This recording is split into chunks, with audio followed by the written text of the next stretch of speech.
I'm not a game changer. I'm not a teacher. I'm not the master in master class. I'm a game change-y. Life's the game changer, right? Just when you think that you're going to make that touchdown, just when you think that you're going to make that perfect three-pointer, just when you have that 76-point word in Scrabble, whoosh, game change. Change, change, change, change, change. It's relentless. So where do we find that respite?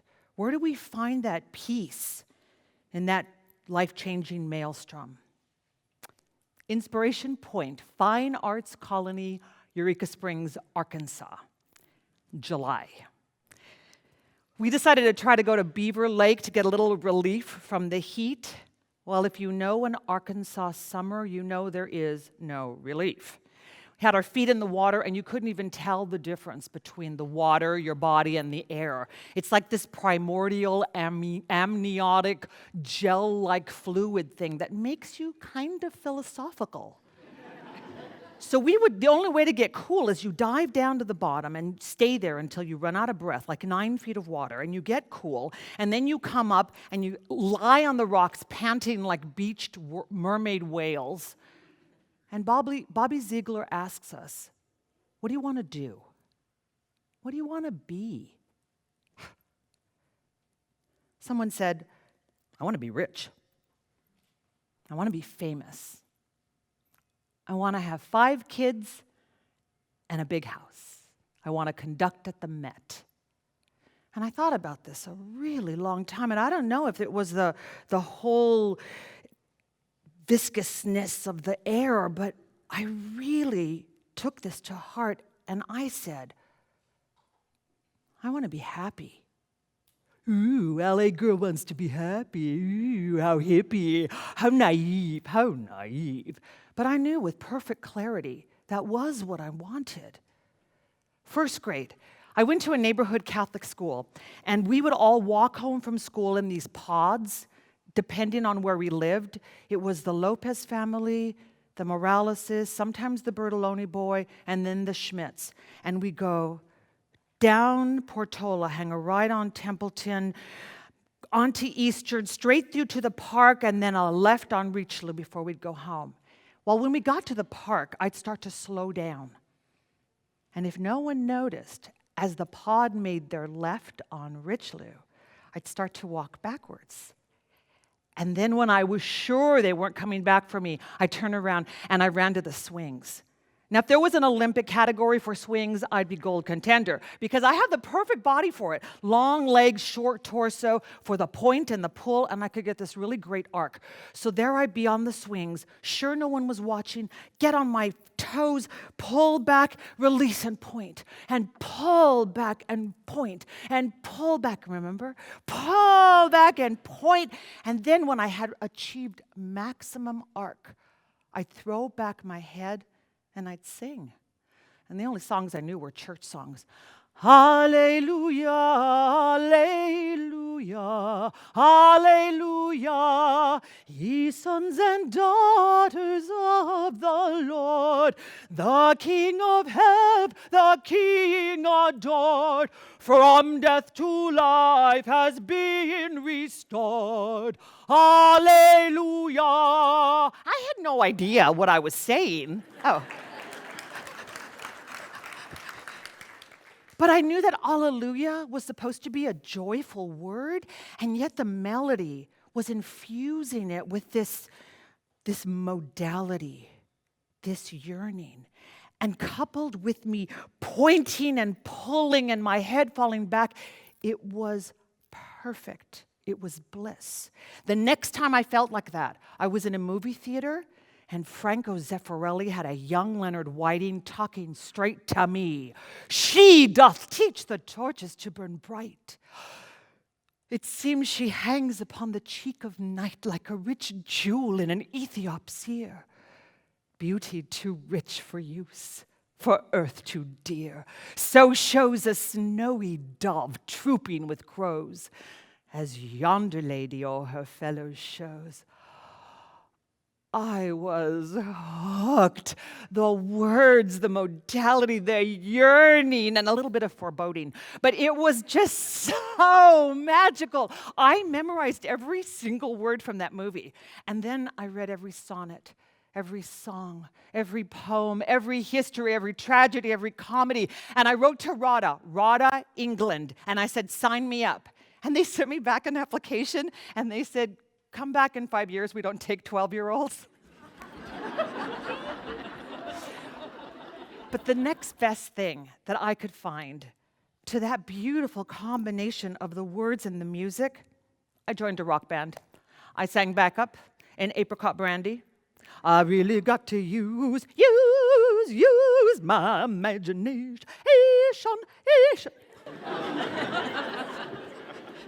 We played all the local clubs at that time.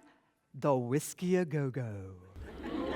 Gazzari's on the Strip. And I lost my voice. And my friend Alba said, it's because you have no technique.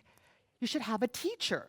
So I went to Joni, and Joni gave me an aria to sing. And she said, learn this. It's like physical therapy for your voice. So I learned it.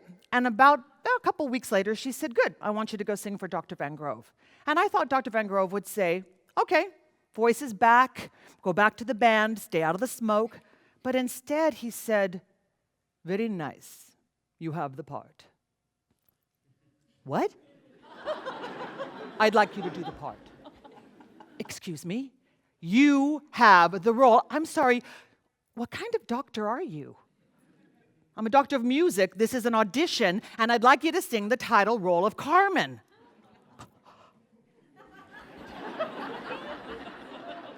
Wow. I had never heard of opera. I thought Frank Sinatra was classical music. But it was in Eureka Springs, Arkansas, at Inspiration Point Fine Arts Colony, so I thought, I've never been to Arkansas, so I'll go. And it was fun.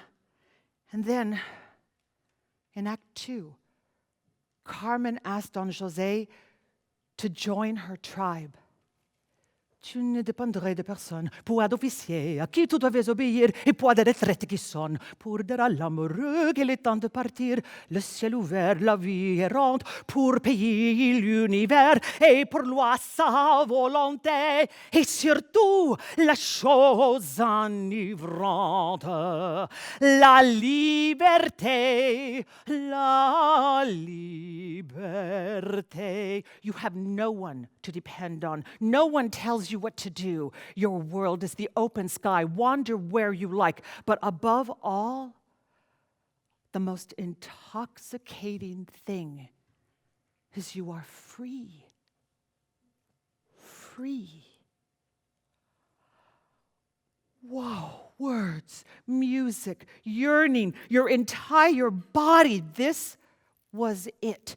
A way to have everything that I wanted to say to the world pour out through this amazing vehicle that was opera, putting emotions to an amazing text. I'm going to show you. You guys, I want to show you what this feels like. You all know this song. Just sing it with me the way you learned it. My country, 'tis of thee, sweet land of liberty, of thee I sing. But it's a poem, and it has text, and it has punctuation. And when you think of all of that and then put it back with the music, it's really my country, comma. 'Tis of thee, sweet land of liberty. Of thee I sing.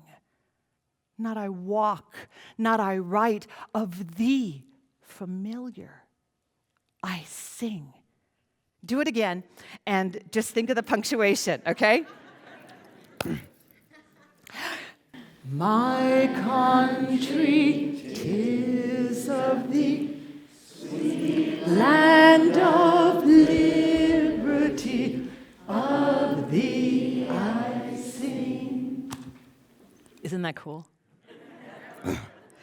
And for come this fall, 2015, I will have had 3 decades of doing this amazing music, working with phenomenal composers, saying these fantastic words, and working with phenomenal, fantastic, awesome, gorgeous singers, and then never seeing them ever again.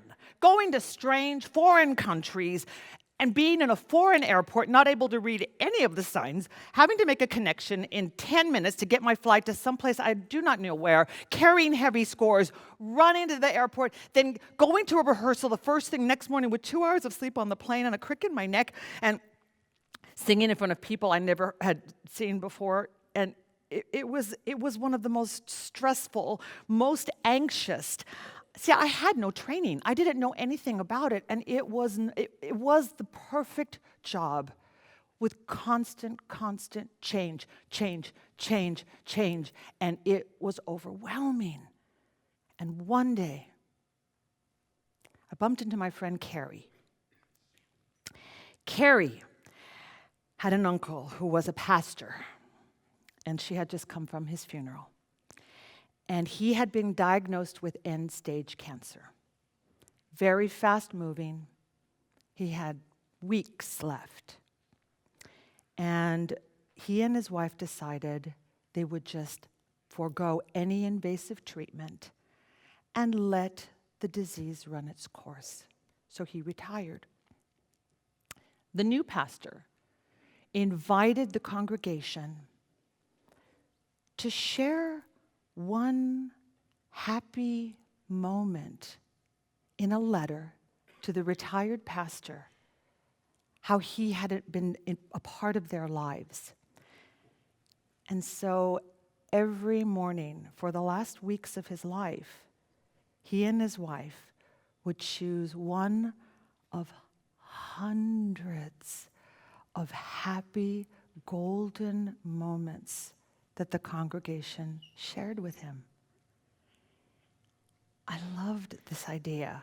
So I decided that Christmas that we would do the 12 happy memories of Christmas. And I made a jar for my mom, for me, for my sister, and my brother. And every day for 12 days before Christmas, we would write a happy memory of that person, and we'd stick it in the jar and read them on Christmas morning. So on Christmas morning, it took about 20 minutes to open our presents. It took us about 3 hours to read the memories. And there we were basking in the joy and the memory and the sharing. But the best part wasn't even that I had 36 tangible moments of bliss in my hand.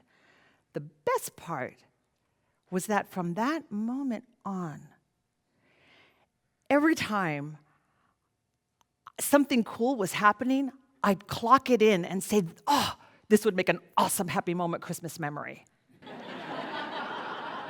And it was so surprising to me how the memories kept on coming. The time I flew in from New York and I surprised my mom for lunch at her work. The time I sang the national anthem at the Dodger game and they won and I remembered all the words. The time I first put our son into his car seat when he graduated. Okay, those are 2 separate situations. But when he graduated, we gave him a computer, and it came with the free iPod. And a couple of weeks later, after he graduated, the mail came, and he handed me a package. And he said, "It's for you. Open it." It was the iPod. And on the back, he'd had the word grateful engraved. Life changes. If we take these moments, these golden, happy moments and clock them in when they're happening. Even as they fade, we know there'll be more.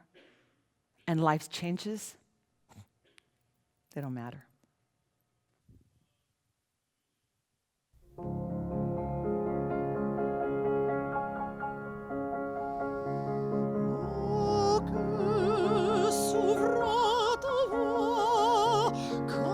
S'ouvrent les fleurs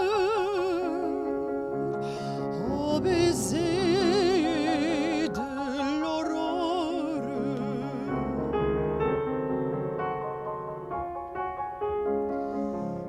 Mais oh mon bien-aimé, pour mieux sécher mes pleurs,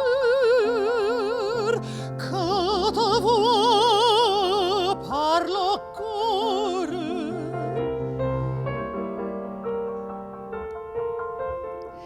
dis-moi que Dalila, tu reviens pour jamais.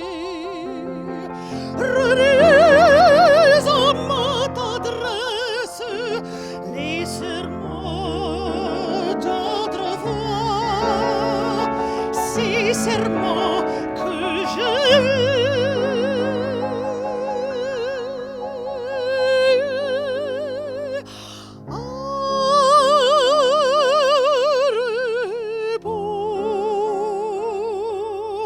réponds à ma tendresse.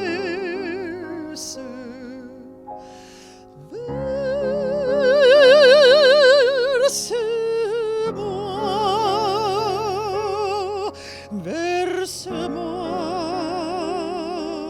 l'ivresse, réponds à ma tendresse, réponds à ma tendresse.